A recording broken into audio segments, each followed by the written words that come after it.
원희룡 국토부 장관 민주당의 거짓 공세가 계속되면 양평고속도로 재추진 없다고 밝혔습니다. 민주당에서는 원안 추진위도 발족시키고 진상규명 TF도 활동 중인데요. 진상규명 TF 소속 더불어민주당 김의겸 의원 스튜디오에 직접 모셨습니다. 안녕하십니까? 네, 안녕하십니까? 자, 지금 TF 위원으로 활동을 하고 계시는데 김건희 여사 일가 땅이 있는 강상면에 직접 가보셨던 겁니까? 네, 한 일주일 됐죠. 아하. 네, 강상면 병상리 예. 그 현장에 직접 가봤습니다. 가보니까 어떻던가요? 네, 제가 현장에서 이 문제가 단군 일에 네. 최악의 이권 카르텔이 될 수 있다. 음흠. 이렇게 말을 했습니다. 네. 그런데 그 앞에 전제 조건이 하나 붙어요. 어떤 거죠? 의혹이 제기되고 있는 의혹들이 사실이라면 이런 전제 조건이 붙는데 예. 그 사이에 일주일도 안 되는 시간 사이에 드러나는 사실들로 봐서 저는 그런 의혹이 확신으로 지금 바뀌어가고 있습니다. 확신으로 변하고 네. 있다요? 예. 다른 건 제쳐두더라도 이 문제를 다루는 방식, 이 문제에 대응하는 윤석열 정부의 대응 방식이 점점점 더 의심을 불러일으키는데요. 음흠. 일단 원희룡 장관이 하는 방식은 지금 바둑이나 장기를 두다가 네. 질 것 같으니까 바둑판을 엎어버리는 그런 방식으로 대응하고 있지 않습니까? 거기에다가 윤석열 대통령 지금 침묵으로 일관하고 있잖아요. 네. 아이들 수능 시험 보는 거 하나도 킬러 문항이라고 온 나라를 들썩였던 시끄럽게 했던 그렇게 세심한 대통령이신데 네. 이 문제에 대해서 지금 침묵하고 있는 음흠. 그리고 원희룡 장관의 그런 과격한 방식을 보고 있는 것 이것 네. 자체가 더욱더 의심을 불러일으킨다 이렇게 네. 생각을 합니다. 그 국민의힘이나 또 어제 저희 김정재 의원 인터뷰를 좀 했었는데 그 김 여사 일가 땅이 뭐 축구장 5개 크기다 이렇게 얘기를 하고 있지만 나들목 분기점 같은 게 없어가지고 나들목이 없어가지고 혜택이 전혀 없다 이렇게 얘기를 하는데 그 부분은 어떻습니까? 네, 이거 완전히 눈 가리고 아웅식인데요. 네. 제가 직접 차를 가지고 예. 그 남양평 IC 나들목과 네. 또 분기점을 네. 가봤습니다. 네. 1km도 안 되는 거리고요. 지금 문제가 되고 있는 것은 김건희 여사 일가의 땅이 네. 그 특히 노른자위 땅이 양평 읍내에 있다는 거 아니겠습니까? 읍내에 있다. 예. 네. 읍내에 있는데 그 남양평 IC에서 읍내는 바로 그냥 들어가는 네. 길이에요. 네. 그래서 이게 뭐 분기점과 나들목이 무슨 경제적으로 어떤 차이가 난다. 이건 1km밖에 차이가 안 나기 때문에 의미 없는 이야기이고 그리고 저는 김정재 의원이 이렇게 말한 게 좀 의아했어요. 어떤 부분에서요? 이분이 국토위 간사 아니십니까? 간사입니다. 예. 내용을 가장 잘 알고 있는 분이고 이 변명 핑계는 이미 한 열흘 전에 원희룡 장관이 이런 변명 핑계를 했다가 이미 깨져버린 논리예요. 그런데 이걸 다시 꺼내든 것 자체가 참 새삼스러웠습니다. 아하. 원희룡 장관 이 땅 존재를 지난달에서야 알게 됐다라고 하는데 민주당에서는 아마 지난 국감 뭐 이미 원희룡 장관이 이거에 대해서 알고 있었다 이렇게 보고 계시는 건가요? 네. 지난해 10월 국감 때 민주당의 한준호 의원이 이 땅 김건희 여사 일가의 땅에 문제가 많다라고 문제를 제기를 했죠. 그렇죠. 그랬더니 당시 원희룡 장관이 확인을 해보겠다 이렇게 말을 했어요. 네. 뭐 그런데 그것만 그쳤으면 모르겠는데 얼마 전에 며칠 전에 방송 인터뷰에 나와서 그렇게 말을 하더라고요. 돌아와서 국감이 끝난 뒤에 돌아와서 네. 확인을 해봤다. 그랬더니 불법이 아니더라. 말하자면 이렇게 두 번에 걸쳐서 확인을 하고 점검을 했던 사항입니다. 예. 이분이 뭐 보통 분이라면 몇 달 전에 일인이 잊어버릴 수도 있겠지만 이분이 학력고사 수석하고 사법시험 수석하셨던 분 맞습니다. 아닙니까? 그런 분의 능력으로 그 불과 몇 달 전에 있었던 일, 특히 김건희 여사와 관련된 민감하고 예민한 문제를 직접 다뤘던 분이 그걸 기억을 못한다? 납득하기가 쉽지 않습니다. 자, 그렇다면 민주당에서 이제 원안이 이제 양서면인데 이게 강상면 이안 뭐 이게 바뀐 건데 이게 강상면 안을 올린 정부가 문재인 정부고 이거 역시 민간 용역업체에서 올린 것이다. 이렇게 국민의힘이 주장을 하고 있거든요. 김정재 의원도 그렇게 얘기를 하고 있고요. 네. 일단 이게 예. 말이 계속 바뀌고 있어요. 처음에는 양평 주민들의 요청을 받아서 네. 원안에서 바꿨다. 강상면으로 바꿨다. 네. 이렇게 이야기를 하다가 그 다음에는 양평 주민이 아니라 양평 군청의 요청에 의해서 네. 바꿨다. 이렇게 얘기를 했어요. 그런데 이번엔 다시 민간 설계업자, 예. 설계업체의 요청에 의해서 바뀌었다. 이렇게 계속 말이 바뀌고 있다는 것 자체가 대단히 의심스럽고요. 네. 신뢰성이 가지 않고 이게 문재인 정부 때 맡긴 거다라고 말을 하는 건데 정확히 3월 15일에 조달청에서 맡겼습니다. 이건 3월 10일 대통령 선거 끝난 뒤에 맡긴 거고요. 2022년 3월 그렇죠. 15일이라는 2022년 거죠. 3월 15일에 네. 타당성 조사를 맡긴 건데요. 이때 타당성 조사를 맡길 때 어떻게 맡겼냐면 이미 종점은 양서면이다. 원래 도로 있잖아요. 예. 네. 원래 종점은 양서면이고 원안. 네. 네, 원안이죠. 예. 네. 그리고 기간은 1년을 주면서 그리고 용역비는 24억을 줘요. 네. 주면서 1년 동안에 타당성 조사를 해라라고 주문을 하는 건데 네. 타당성 조사가 뭡니까? 이게 사업성이 있는 건지 기술적으로 가능한 건지 이런 것들을 면밀하게 들여다보는 거 아니겠어요? 그렇죠. 그런데 이 업체가 그렇게 용역을 맡은 지 2달 만에 원안은 안 좋아. 새로운 강상면으로 바꾸는 게 좋겠어. 라고 새로운 안을 제시를 했다는 겁니다. 네. 아니 민간업체가 자기에게 주어진 숙제가 아닌 이 숙제는 별로 안 좋아 라고 하면서 자기 돈 들여가면서 새로운 안을 그것도 2달 만에 뚝딱뚝딱 만들어냈다. 예. 이게 있을 수 있는 일인가. 오히려 저는 이때가 이미 문재인 정부는 물러가는 거고 네. 확정이 돼 있고 당시 인수위가 맡아서 새로운 그렇죠. 정부 준비를 하고 있지 않습니까? 오히려 인수위와 민간업체가 서로 긴밀하게 협의했을 가능성이 높다. 그리고 특히 그 당시 인수위의 그 기획위원장이었잖아요. 원희룡 네. 장관이. 그래서는 오히려 원희룡 장관 인수위가 이 민간업체와 긴밀하게 협의했을 가능성이 더 크다 이렇게 생각을 합니다. 가능성이 클 것이다.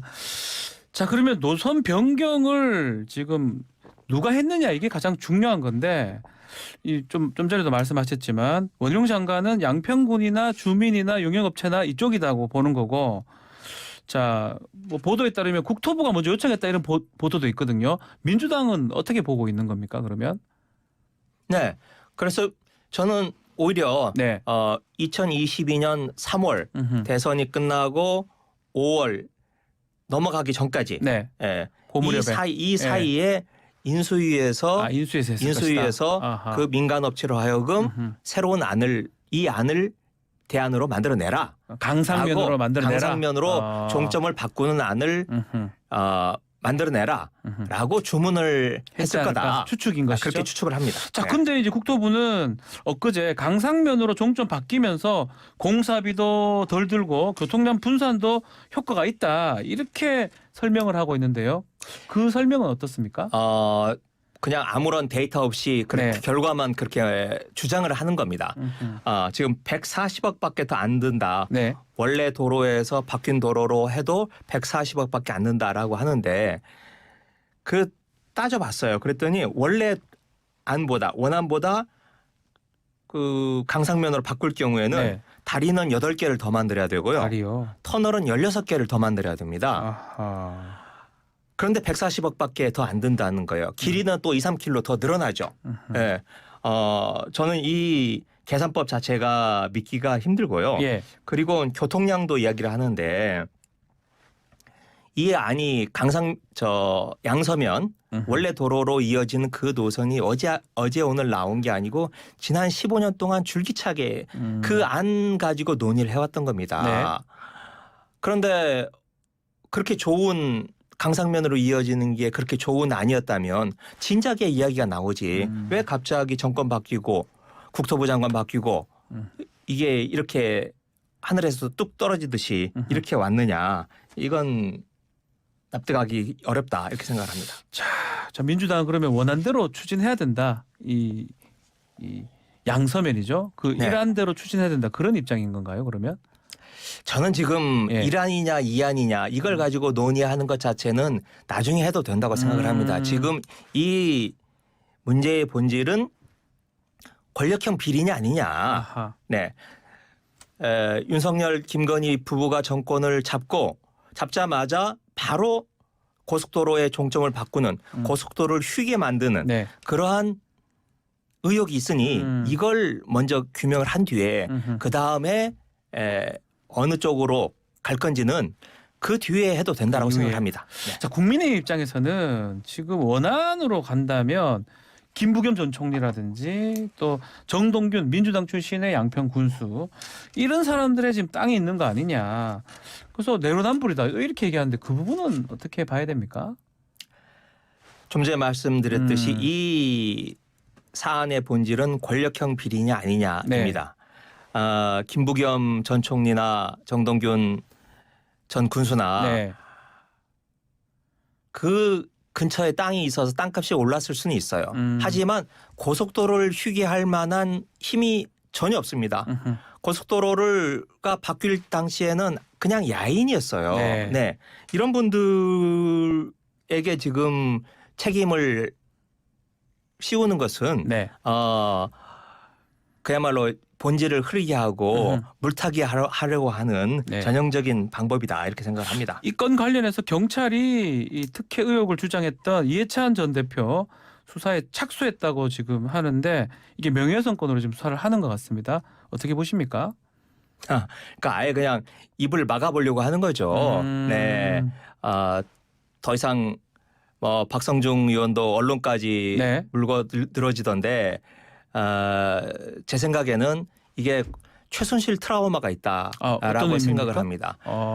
최초의 최순실에 관련된 보도가 서서히 나타났을 때 예. 그걸 초기에 진화하지 못하고 태블릿 PC 보도 이런 거 태블릿 PC 말씀하는 보도 같은 것이죠? 거 말하는 예. 거죠. 초기에 그걸 진화하지 못하고 방치했다가 이게 걷잡을 수 없이 번졌다. 그러니 초기에 의혹이 제기될 때 철저히 짓밟아 버리자라고 생각하는 게 지금 이 정부의 네. 대응 전략인 것 같고요. 네. 애초에 싹을 잘라버리자라고 하면서 이제 아주 과격한 대응을 하지 않습니까? 그것은 오히려 더욱더 이 문제가 가지고 있는 폭발력, 폭발성을 입증하는 거고 반증을 하는 거고 예. 그리고 그만큼 윤석열 정부가 이 문제에 대해서 위기의식을 가지고 있다. 이렇게 생각이 됩니다. 그래서 박성중 의원도 지금 MBC 또 16개 매체에 지목해서 자편향 매체 형사상 책임 묻겠다. 그것도 사실 그렇게 보시는 건가요? 네, 그렇죠. 뭐 좌편향 매체란 말도 그렇지만 각오하라 이런 표현까지 쓰지 않았습니까? 언론사를 상대로 손을 봐주겠다라고 하는 건데 이 정도로까지 이 고수위의 높은 네. 수위의 과격한 발언을 하는 것은 그만큼 이번 정부가 이 문제에 대해서 위기의식을 느끼고 빨리 초기에 진화하지 않으면 정권이 위험하다. 이렇게까지 위기의식을 느낀다고 생각을 하는 겁니다. 민주당은 그럼 앞으로 국정조사라든지 뭐 탄핵이라든지 이런 것도 지금 검토가 되는 겁니까? 네, 저는 해야 된다고 생각을 합니다. 우선 국정조사를 통해서 국토부와 아까 민간업체 네. 또는 양평군청 그러니까 주고받던 모든 공문서들이 있을 겁니다. 이걸 모두 다 공개를 하면 그동안 어떻게 이게 변경이 됐는지 그 과정을 충분히 알 수 있을 거고요. 예. 그게 그 다음에는 특검을 통해서 형사적인 처벌을 가야 된다고 생각을 합니다. 자, 또 어제 이재명 대표하고 이낙연 전 대표 만나기로 했는데 호우 때문에 연기가 됐습니다. 혹시 또 기약 없이 또 만남이 또 미뤄지는 거 아닙니까? 그러지는 않을 것 같고요. 어제 예. 뭐 호우가 오니 두 분이 만나는 게 적절하지 않을 거라고 생각을 하고 예. 그리고 두 분 만날 때 김영진 의원, 윤영찬 의원 같이 배석을 한다는 아하. 거 아니겠습니까? 예, 두 분씩. 네, 이건 뭐 이재명, 이낙연 두 분이 밀실 회동을 통해서 무슨 단판을 짓는 그런 회담이 아니고 네. 당의 단합과 통합을 위해서 협력하는 그런 회담이 되지 않을까 그렇게 관측을 해봅니다. 이낙연 전 대표 귀국 후에 역할론 얘기가 많이 나오는데 앞으로 어떤 역할이 있을 걸로 보십니까? 우리 당의 소중한 어른 아니십니까? 그래서 이낙연 대표가 윤석열 정부의 폭정에 대해서 그리고 특히 외교 문제에 대해서 따끔하게 질책을 하고 네. 그리고 민주당과 같이 손잡고 싸워 나가는데 역할을 해주실 거라고 그렇게 기대를 해봅니다. 근데 이제 뭐 일각에서는 이제 귀국 후의 행보를 보면 뭔가 대권 행보 아니냐 뭐 이런 얘기가 좀 당 안팎에 있는 것 같습니다. 저는 다음 아하. 대선 아직 네. 많이 남아 있고, 네. 대선 후보로 경쟁에 들어가는 건 모든 사람들에게 열려 있다고 생각을 합니다. 아하. 그런 점에 있어서 이낙연 전 대표께서 전 대표가 배제돼야 된다거나 벌써부터 그건 합당하지 않다고 생각을 합니다. 네. 자, 그리고 좀 최근에 좀 주목받고 있는 추미애 전 장관 행보도 좀 눈여겨 보여야 될 것 같은데 어제 저희 인터뷰한 정성호 의원은 이게 좀 단합에 도움은 별로 안 된다. 좀 걱정을 좀 하더라고요. 의원님은 어떻게 생각하십니까? 저는 약간 결을 좀 달리하는데요. 아하, 예. 네, 저는 추미애 전 장관이 한편으로는 좀 이해가 됩니다. 지금 윤석열 정부가 등장하게 되는 데에는 네. 어찌 보면 우리 민주당 정부의 어떤 총체적인 잘못, 과오 이런 게 있었다라고 생각을 합니다. 네. 그런데 그 결과에 대해서 유독 추미애 장관만 말하자면 독박을 쓰고 있는 셈이잖아요. 네. 책임론이 지금 추궁된다. 추윤 갈등으로 네. 윤석열만 키웠다. 그게 추미애 잘못이다. 네. 이렇게 많이들 이야기를 하고 있어서 추미애 장관으로서는 그 억울함과 서운함, 원망 이런 게 마음속에 있을 거라고 생각을 네. 합니다. 하지만 그럼에도 불구하고 예. 과거에 있었던 일에 대해서 누구에게 잘잘못이 있는지 따지는 것은 윤석열 대통령이 제일 좋아하는 거 아닐까요? 네, 그래서 그런 억울함, 서운함, 원망 이런 게 있다 할지라도 마음 한 구석에 놔두고 네. 또 자물쇠까지 채워서 예. 좀 놔두고 지금은 윤석열 정부의 폭주를 막는데 힘을 모을 때다 이렇게 생각을 합니다. 알겠습니다. 자, 오늘 말씀 여기까지 듣겠습니다. 감사합니다. 네, 고맙습니다. 김의겸 더불어민주당 의원과 함께했습니다. 1부 마치겠습니다.